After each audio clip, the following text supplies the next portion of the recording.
A lifeless body floats in a stormy sea and is miraculously rescued. The lucky survivor has 2 gunshot wounds in his back and can't remember a thing. It's the start of a captivating search for identity in the form of an action spy thriller. The fascinating story of a wanted secret agent constantly on the run, who can't trust a soul, especially not the CIA. Jason began as a character in a series of best-selling spy novels from the 1980s. A character who, thanks to the cinema and Matt Damon, has since become the hero of a global franchise. After 13 novels, 4 films and a spin-off, Bourne has become a pop culture icon and a genuine symbol of post-9/11 America grappling with redemption.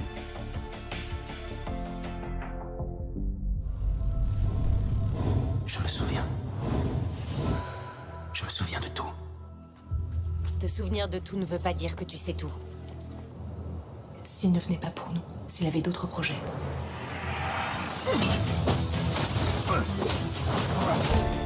The last opus to hit theaters in the summer of 2016 was called simply Jason Bourne. A name that is now a brand embodying a new version of hyped-up realistic action movie shot with a shaky cam. The name of the amnesiac everyone remembers. The character was created in the 1980s in the midst of the Cold War, when rivalry between the KGB and CIA was in full swing, but has transformed over the eras, and today finds himself at the center of conspiracy theories. But although Jason Bourne has evolved, he is still, more than any other pop culture icon, synonymous with paranoia.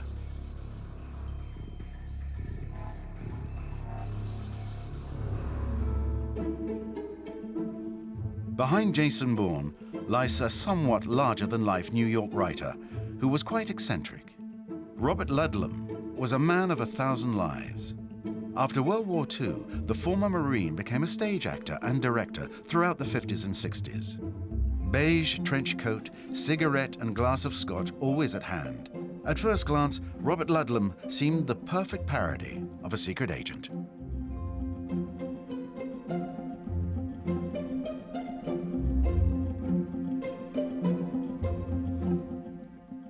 Oh, he was very charismatic. He had, earlier in his life, he had been an actor. So he had that actor bravado about him. He was fairly large, when I mean tall and kind of, but he had a really commanding presence. There's a lot of, every stage actor has a commanding presence. You can't be a stage actor unless you have that. So he sort of, you know, filled the room. He had a deep, booming voice, very kind of, you know, kind of theatrical voice. Bob liked wearing that trench coat. I mean, that was his signature photo. It was, I guess, a Burberry, maybe, you know, a very traditional English trench coat. He drank a lot. I think it helped him. I mean, you know, he was stimulated by it. And he was not, you know, I mean, he and I have gotten very drunk together, both in the evening and at lunchtime. At his wife's suggestion, in the late 60s, Ludlum began writing a novel. He was already 40 years old. The manuscript found its way to the desk of Richard Marek, a New York editor. I mean, he wanted to write, and so he just poured out this material. I don't think he had any formal training. I don't think he had any formal reading. I think he just sat down and typed. The manuscript was almost 2,000 pages long. Much, much, much too long. Most of the work on the Scarlatti inheritance consisted of cutting it, just cutting it. Boop, boop, page after page. The Scarlatti Inheritance was a thriller novel situated in pre-World War II Nazi Germany. Despite 2 long years of laborious rewriting, Ludlum was convinced he had a bestseller. He was willing to learn, and he really wanted this book to come out and to be a success. He kept saying, I wish the New York Times would review my books. In 1971, the New York Times didn't even notice the book, but the public loved it. The book was a bestseller, and a successful author was born. From then on, Ludlum penned a bestseller every year. His trademark? Heroes embroiled in an atmosphere of Cold War and murky plots. Ludlum was in tune with the political changes his country was undergoing, starting with the assassination of JFK 10 years earlier in '63.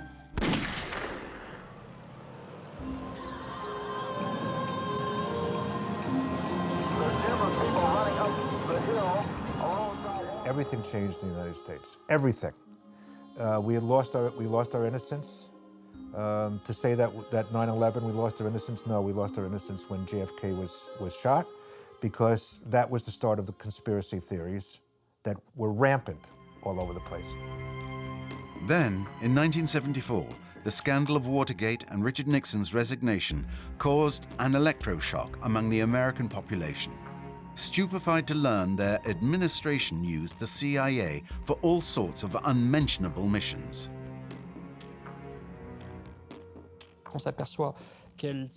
People realized it also targeted American citizens. For example, in the Nixon era, the CIA was used to keep an eye on activists, and people like John Lennon or Jane Fonda, simply because they spoke out against U.S. activities abroad. The CIA monitored the mail of many American citizens. It was a real turnaround. And after the 1970s, the CIA never really recovered the innocence it enjoyed in the 1950s and 60s, when it was perceived as an instrument for the defense of the free world. So we're in the middle of some social change that is going to have an effect on the kind of fiction that Robert Ludlum wrote about. It may have been an era of suspicion, but Ludlum, in his novels as well as his private life, proved downright paranoid.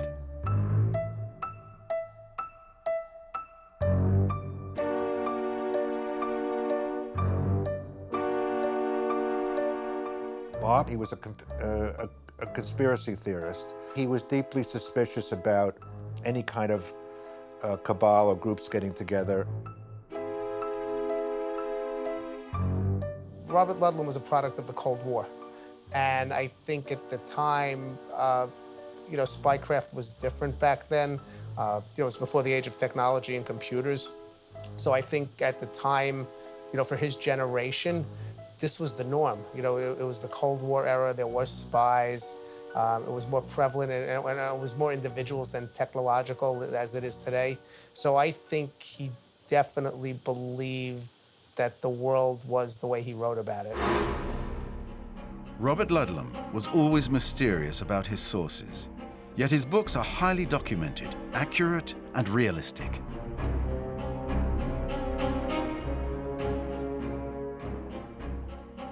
So much so that interviewers often asked if he wasn't a secret agent himself. In 1979, this paranoid, unconventional author set to work on his 12th novel. For the first time, he came up with a story in which the CIA is depicted as a den of disturbed agents with dubious methods. The story? Jason Bourne, a spy found seriously wounded and with memory loss. Once he's back on his feet and tries to find out who he really is, he finds himself up against a number of adversaries, and notably the CIA, that hunts him throughout the world as an external enemy. What's interesting about Ludlum is a generalized moral ambiguity. It's not like in World War II novels, where you've got the good guys and the bad guys. Here, there is moral ambiguity, where even the good guys have a dark side, and you have to be wary of them. To lend truthfulness to his storytelling, Ludlum would pick up on the tiniest details in photos from his vacations with his wife. He'd gather information like a journalist and investigate with a preciseness that could be extreme. There was one time, I think, when he was writing something about Amsterdam, and he needed to know how many steps up or down to the main railroad station. And he didn't know, so we called the Dutch publisher, and they sent some secretary to the station to count the stairs. But it was just, you know, having the ability to be as accurate as possible. In February 1980, the Bourne identity immediately shot to the top of the bestseller list. We all realized fairly quickly, once the letters began to arrive, that people were looking at this book in a different way. 2 months later, 300,000 copies had flown off the shelves in the US.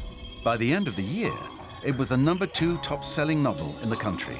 It would stay on the bestseller list for 95 consecutive weeks. We stopped counting years ago, but my recollection is we sold maybe 3.5 million copies of The Bourne Identity in its first year, second year paperback, book club, foreign editions. Jason Bourne returned in 1987 with a second novel, The Bourne Supremacy.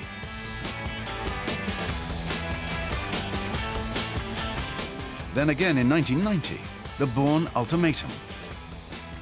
From then on, the saga had changed the name of the game. Little by little, intelligence agencies were becoming inevitable elements of American pop culture. In the decade that followed, movies and television seized on this, like in Enemy of the State with Will Smith,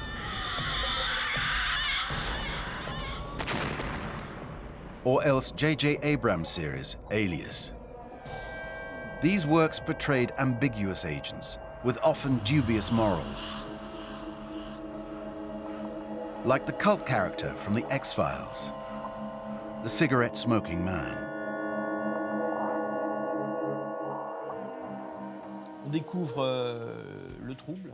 All of a sudden, these rather ambiguous topics and conspiracy theories are going to get passed by the X-Files. They may be harebrained ideas, but nevertheless they're part of America's pop culture. It's Fantasyland, it's creative DNA. The CIA, I think, for writers, not for people who, I mean, its business is deadly serious, and we don't know a quarter of the things that it does. But for a writer, it's a wonderful thing because it's mysterious. The CIA, Central Intelligence Agency, terrific stuff. And everybody's, you know, must be a member of the CIA, at least according to many writers. In the 90s, the CIA was everywhere. But like the fantastical plot lines of the X-Files, it gradually became diluted in fiction, losing the realistic intensity of Ludlum's novels. The last novel featuring his hero, Bourne, was published in 1990, but since the end of the Cold War, he was already feeling a little outdated. Jason Bourne, soon to be forgotten? Not for everyone.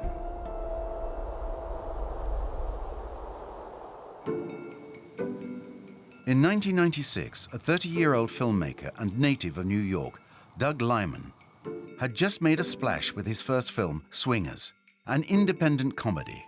On the heels of his success, Hollywood bigwigs were eagerly lining up to meet him and produce his next film. Before heading out west, Doug Liman grabbed a book off his shelf to keep him company on the trip. I live in New York. I'm going to LA. It's a long flight, and I was looking for a book to read, and I just decided to reread The Bourne Identity just to pass the time on the flight.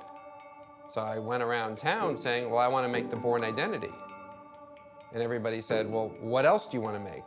And I was like, no, I want to make The Bourne Identity. And they're like, well, you made this little comedy. Like, we want to talk to you about making another comedy, not an action movie. And I'm like, well, I want to talk about The Bourne Identity. Actually, Doug Liman was fascinated by Bourne's adventures because he himself had been steeped in some very real government scandals ever since childhood. His father, Arthur Liman, was a New York lawyer who notably led the investigations into Irangate, the scandal that tarnished Ronald Reagan's presidency in '86. And I had been by his side for much of that investigation and had really come to see how things work inside the US government in terms of the spy agencies. And I thought, you know, I'm going to tell that story. Doug Lyman obstinately set off for Montana, where, nestled in the mountains amid forests and wild rivers, Robert Ludlum now lived, far from the hustle and bustle of the city. From his point of view, it was a very dramatic arrival. And I asked him for permission to turn his book into a movie. And he said yes.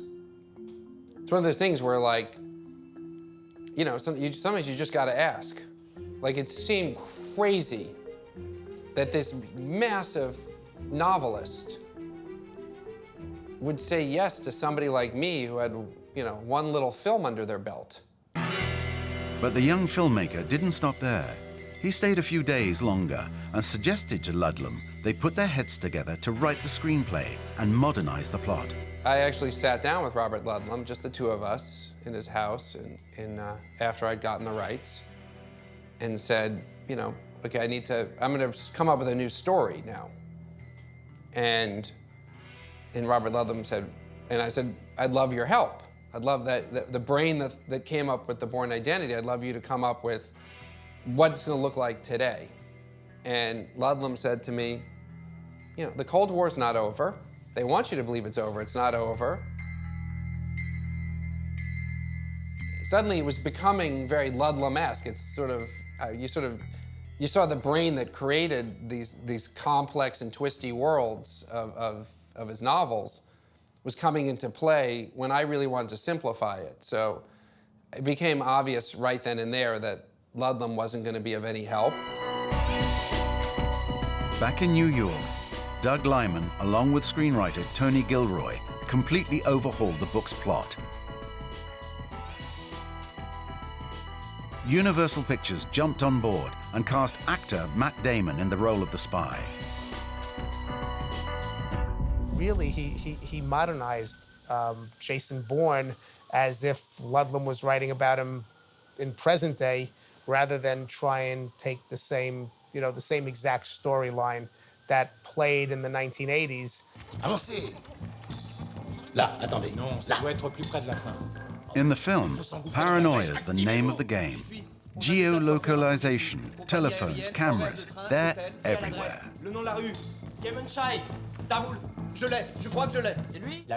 The great idea in this first trilogy was to drop a spy into this world of surveillance and over-surveillance of the internet era. It's a distinctly technological context, a situation where the CIA monitors the entire world and carries out missions that aren't exactly praiseworthy.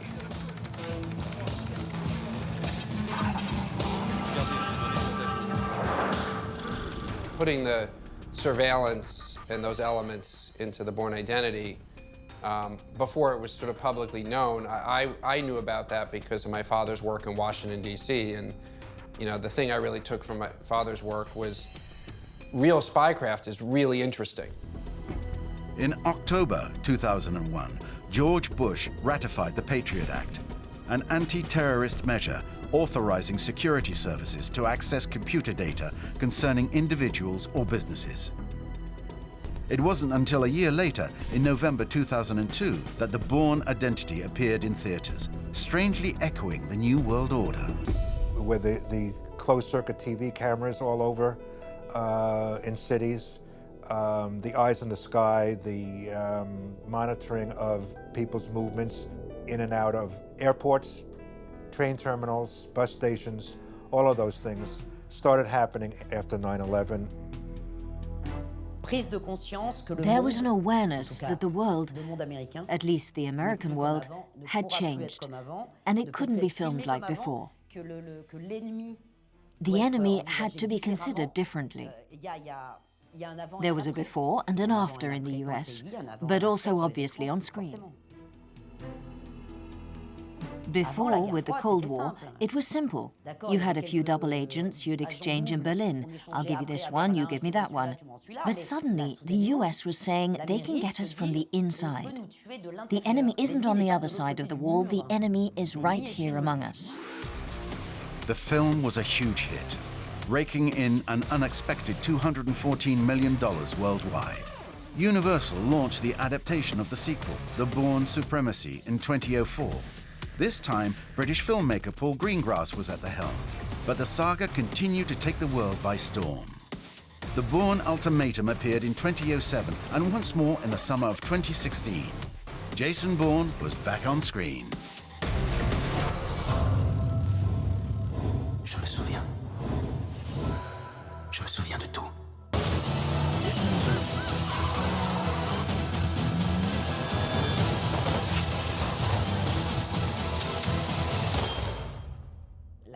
Once again, the saga puts itself right at the center of current events and takes on today's burning issues. Bourne had adapted to a world that is totally connected, to our current era where conspiracy theorists 2.0 run rampant on the net. And in a surprising echo of reality, the film also refers to the trend of whistleblowers like Edward Snowden. On a été piraté. Peut-être pire que Snowden. On a une reconnaissance faciale. Bon sang, c'est Jason Bourne. Edward Snowden mirrors Jason Bourne, or vice versa.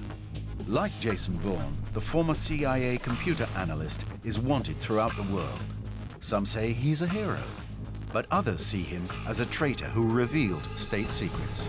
Striking proof of the modernity of Jason Bourne, the ambiguous anti-establishment spy created 35 years earlier.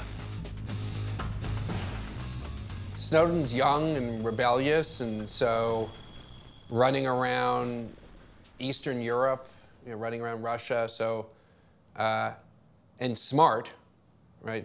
One thing I say about Snowden is he's a smart guy, and Jason Bourne, that was something that I always said his superpower is his intelligence.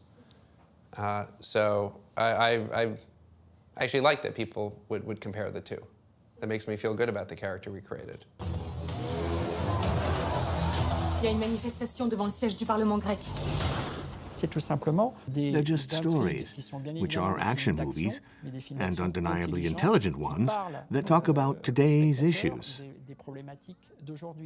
So obviously, he couldn't ignore everything that's going on with WikiLeaks, the Panama Papers, and so on. A powerful pop icon, Jason Bourne is able to adapt, without aging in the least, to the fears of the eras he crosses. Today, he reappears in a stifling period where conspiracy theories are more widespread than ever. But besides the embodiment of paranoia, Jason Bourne is first and foremost a spy, though a spy suffering memory loss, who has forgotten nearly everything.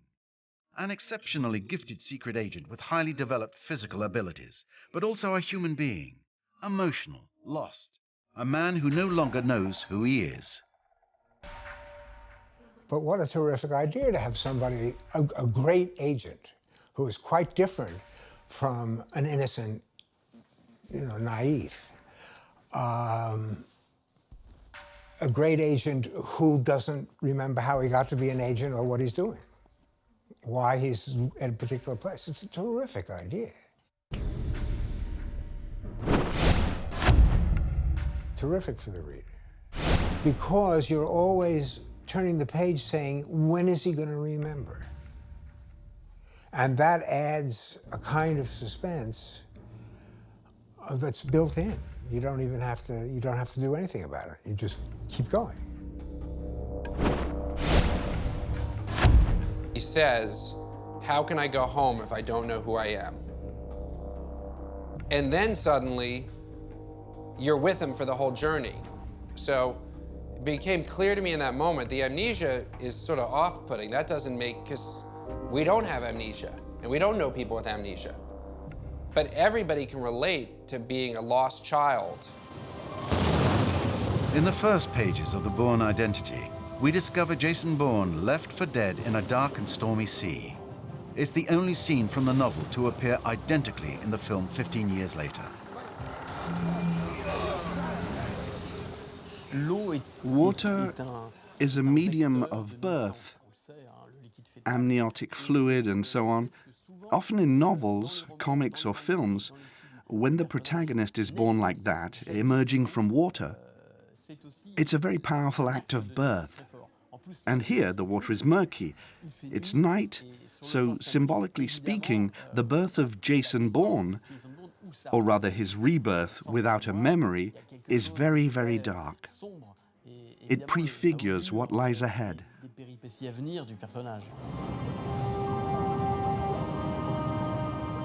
But it certainly makes sense to me that he used Bourne almost as a, when he's floating in the water, it's almost like in a way, it's a Christ-like figure. He's floating in the water like this, and he's picked up. So he's, in a sense, he's starting his life anew, but always looking backwards. This symbolic birth of the protagonist can be read in his name. Obviously, in Bourne, we hear Bourne. Between Bourne and Bourne, there's a parallel we French speakers don't perceive, but which is present in the original English version. The character's name clearly contains the catalyst of his rebirth. We see this idea again, somewhat by chance, in the Franco-Belgian graphic novel 13, published in 1984, 3 years after the Bourne identity. Though the authors deny the connection, the story starts out pretty much the same way. A spy found in the water with amnesia and caught up in a conspiracy.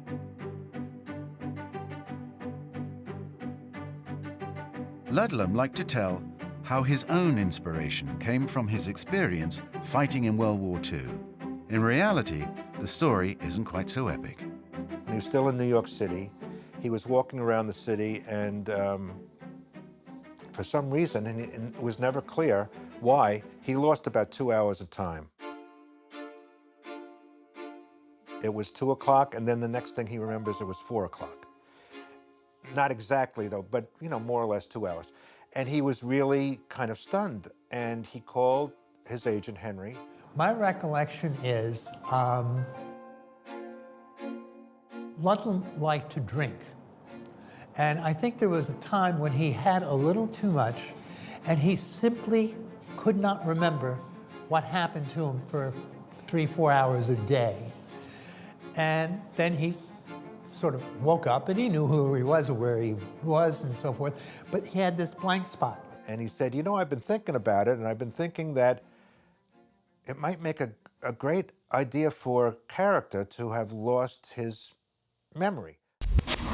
A whiskey-fueled find that turned into a stroke of screenplay genius. Jason Bourne can't remember his family, where he came from, or even his friends and lovers. Amnesia literally provides the viewer or reader with a blank slate. You take a protagonist, you erase his memory, and turn him into a kind of empty shell so the viewer can easily enter and follow the story with passion and enthusiasm. Obviously, he's the protagonist and goes from one surprise to the next. It's an incredible fictional promise. The amnesia allows the viewer and reader to accompany Jason Bourne as he searches for his identity.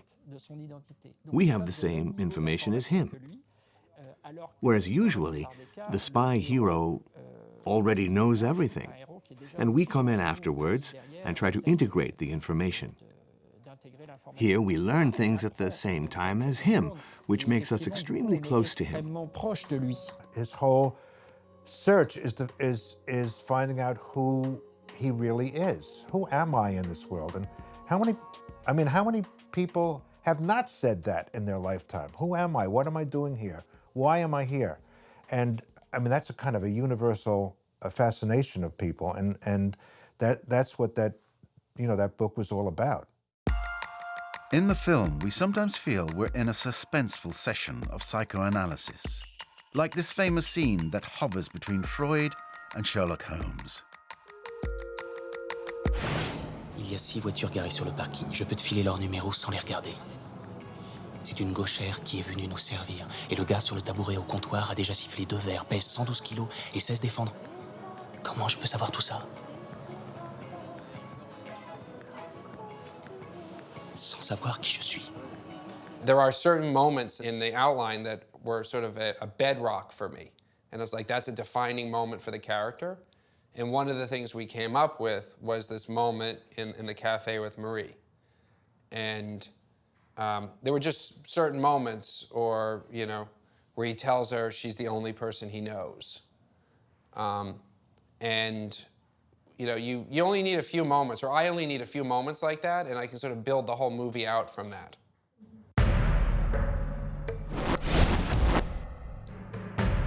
Although in real life, a loss of memory such as this is often quite brief, Bourne's amnesia is quite realistic all the same. Sébastien Diguez is a researcher in cognitive neuroscience at the University of Fribourg.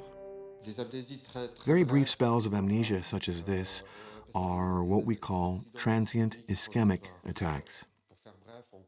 In short, for some reason, less blood reaches the brain.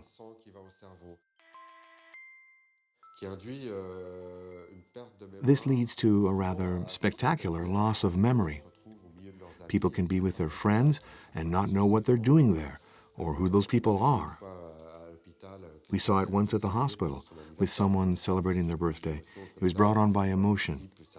The guy was among his friends who were singing happy birthday, and suddenly he had no idea what he was doing there or who those people were. He panicked. For all that, most of the time, amnesiacs retain certain memories. Like Jason Bourne, who can't remember where he came from, but remembers his native language, or else simple everyday actions like how to open a door. It's what we call semantic memory. There's a whole register of memories that are a sort of mental dictionary. That's all your general knowledge, capital cities, geographical information, the names of animals. Those are automatic, recorded memories. For instance, you can't recall the moment you learned that tigers have stripes or Paris is the capital of France. Most people don't remember where that information came from, yet they've got it. That's often conserved during amnesia. Over the course of the trilogy, the viewer learns Jason Bourne is a super agent who has undergone experimental training and neurological programming that has bestowed him with extraordinary skills. Unsettling abilities pop out of nowhere, like in this scene where he suddenly starts speaking German. Zeigen Sie mir Ihren Ausweis. I don't have any papers. I lost meine Papiere. Ich habe sie verloren. Genug. Stehen Sie jetzt auf. And his body seems to act all on its own, with perfect mastery of Krav Maga, a rather efficient martial art.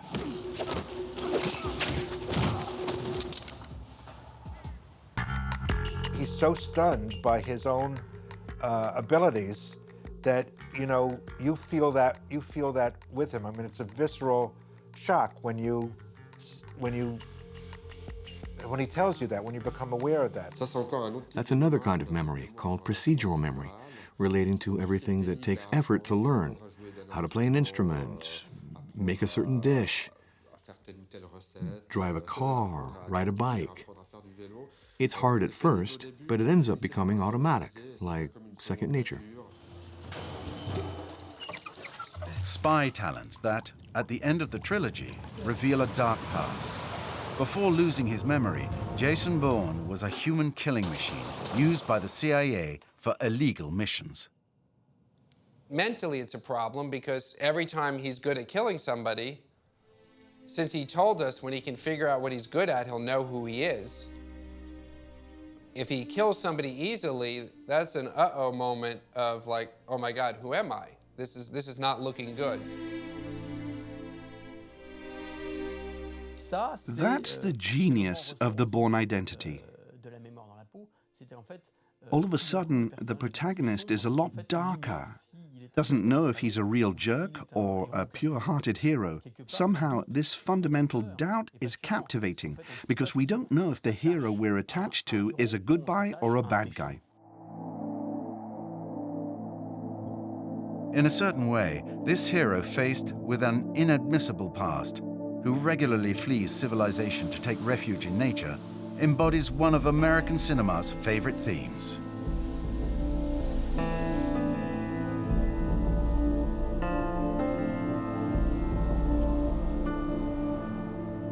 It's the theme of the second chance, the theme of redemption. Suddenly, the character of Jason Bourne is given the possibility to wipe the slate clean and have a new life, to be washed from all of his sins.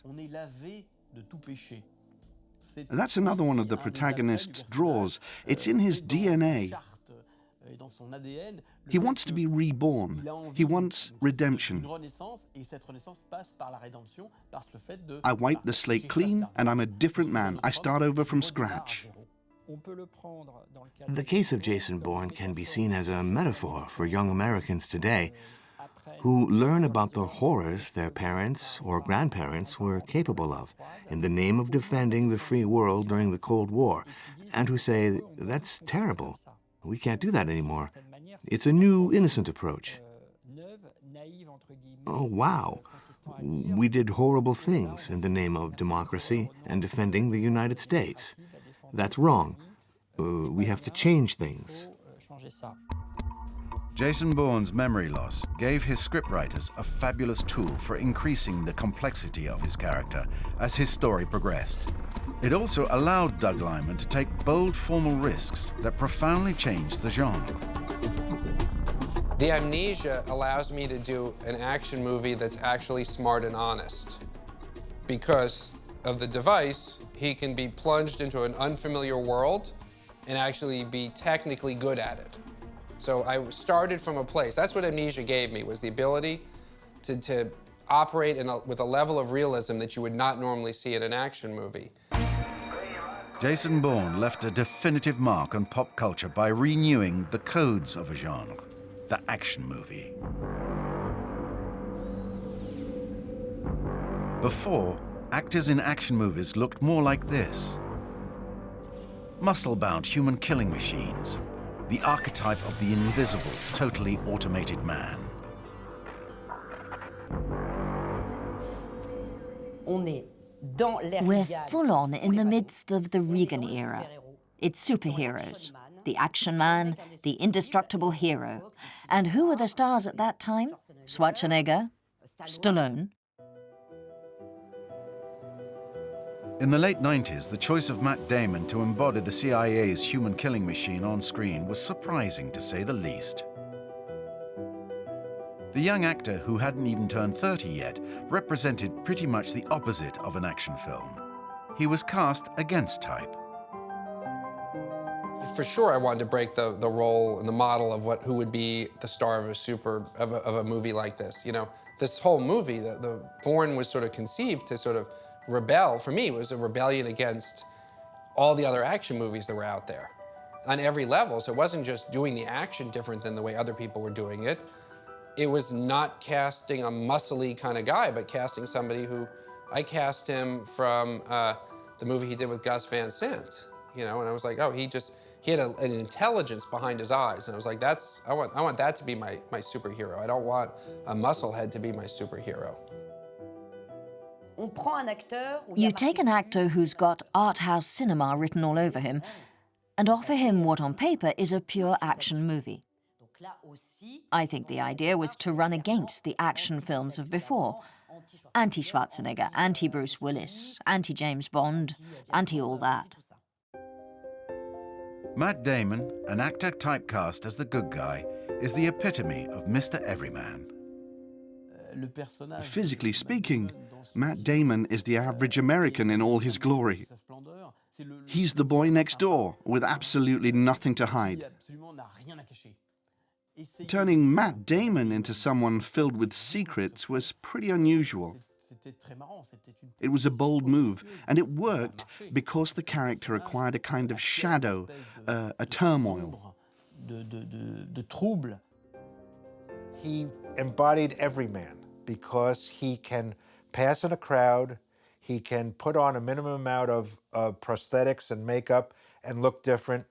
And I think that's a tremendous, tremendous help. But this everyman is endowed with almost superhuman powers. Jason Bourne has robotic reflexes. He can do anything. Analyze a complex situation instantaneously, fight barehanded, and even leap from 5 stories up without hurting himself. And here was a chance to take a regular person and plunge them into a world of spycraft and not have it be fake that they actually know how to use a gun or a weapon or their hands and fight. So it allowed me to do a fish out of water in the spy world that actually has a level of honesty that ended up purveying not just the character, but it pervades the whole movie. It sets a tone for the whole movie. To make his nearly superhuman abilities credible, screenwriters came up with a secret CIA program, Treadstone, an assassin unit that creates sleeper agents by secretly training them to be activated into killing machines.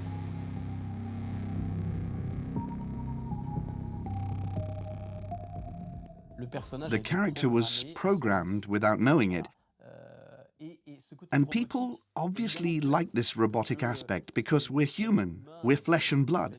And all of a sudden, there are these robotic, pre-established reflexes. It's funny because it's a cross between Terminator and Sherlock Holmes. Terminator is there, and Sherlock Holmes is, aha, you've got a speck of paint there. Your neighbor repainted the kitchen pink, and then boom, boom, boom. It was a blend of profiler and robot.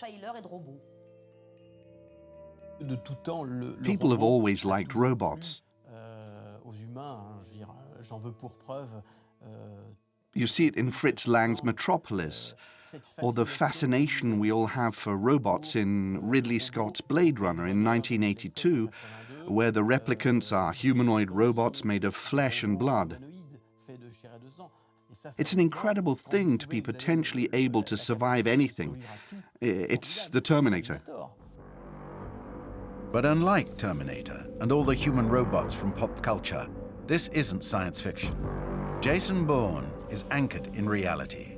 For Doug Liman, the CIA program had to be realistic. But it also comes from a real place, because I know how we train soldiers, and I know how we train people to kill, and it requires a certain level of desensitization. Yeah, it's a form of brainwashing. The director who succeeded Doug Liman after the first film, Paul Greengrass, reinforced the realism. A former journalist and documentary filmmaker, he didn't hesitate to draw from his past experience with investigative journalism. It's not very well known, but in the 1980s, Paul Greengrass co-authored a book by an MI6 whistleblower, Peter Wright, called Spycatcher. Paul Greengrass wrote this book, but no one ever talks about it. So he was in that niche already in the 80s as a young journalist. He already displayed that interest in intelligence and spycraft. He's been on this track his whole life, moving from journalism to film direction. The sensation of reality is created by a handheld camera that's constantly in motion, that seems permanently just a step behind the action. When the characters punch each other, we feel it. That's his trademark in the second and third episodes. He incorporates a way of filming that's like reporting with a handheld cam. We are with the character. We follow him. When he jumps out of one building into another, we're afraid for him because we think he's going to smash his face in. We're there. We're on the alert. We're scared. And the camera shakes and moves and is unsure of itself. It makes us nervous and at the same time thrusts us into reality. We believe it all the time.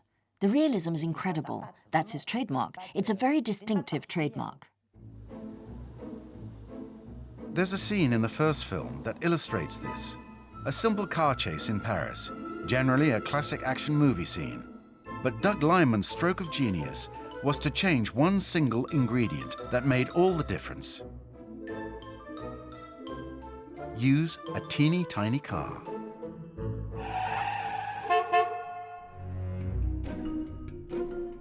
When the French film crew received the work layout for this scene, they could hardly believe their eyes. I remember the reaction of the stunt manager about the Mini. He was like, why the Mini? That's not going to be very exciting.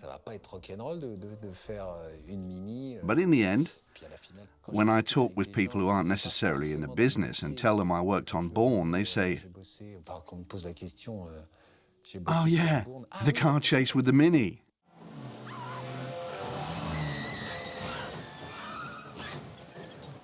There were no special effects. It was natural, organic. It's not the movie where the car skids around the corner and just misses hitting something. This is the movie where we skid around the corner and we do hit the thing. And by the time the chase is done, the car is dented. Or by the time the fight is done, Matt Damon has a bruise. You know, that it's not, that's the defining tone for the action. That kind of directing for our crew meant rapidity, handheld camera, shots that went every which way.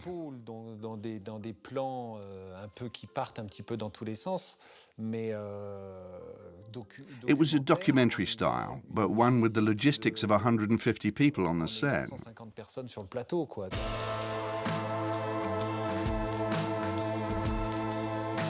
With this kind of renewed action and its complex, realistic protagonist, the Bourne saga even dared venture onto the turf of the world's most well-known spy.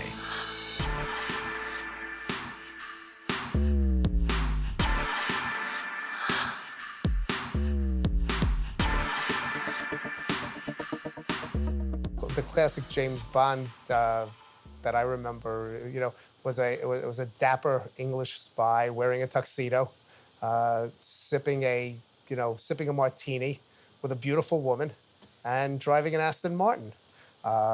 Whereas Jason Bourne, on the other hand, was gritty. He was street level. He was a true operative in the sense. He was in the streets. He was in the shadows.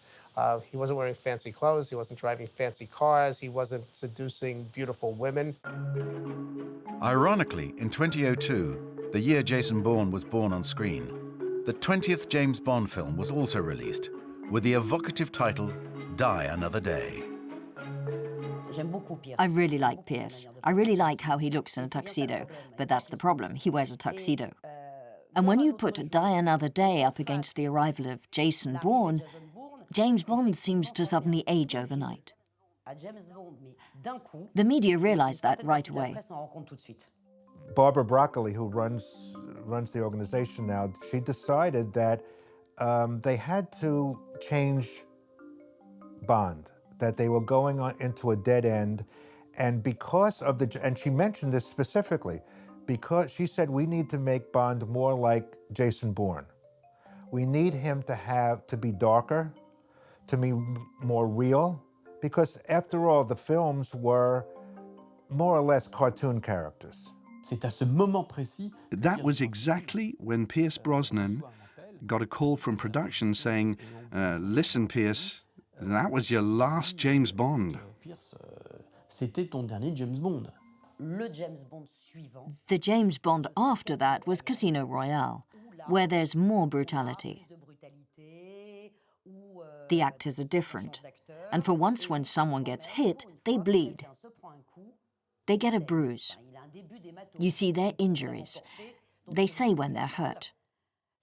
If James is hurting, it's because Jason was hurting before. But it's not just thrillers and action movies that Jason Bourne took by storm. Even superhero films sought inspiration from the saga's codes.